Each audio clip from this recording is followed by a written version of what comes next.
Hurmatli obunachilar, bizlar Samarqand shahardagi obyektimizga mana shuni Nikolayskiy qishlardan terib berishga kelganmiz akalar. Ustoz, Ha ukam. uyda egasiga aytsangiz. Nimani aytish kerak? Sizlar ham tugay deb qoldi. Xo'sh, xo'sh. Shunga olib kelib bersalar. Ukam, problemam shu.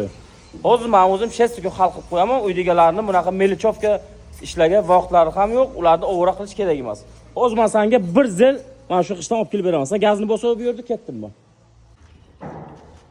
Mana hurmatli obunachilarimiz, mana shogirdlarimiz bor, yuk mashinamiz bor, mana ishlarimiz bor. Shu oddiygina o'g'rigarlik uchun endi uy egalarini o'g'ri qilish shart emas. Endi uy egalarining ham ishlari bor, o'zlarining tashvishlari bor. Ularni eshitmaga o'g'ri qilmasligim uchun meni xizmatimdan foydalanyaptilar. Mana shu ishlardan shunaqa remontlarni udari chiqadi, ishoninglar.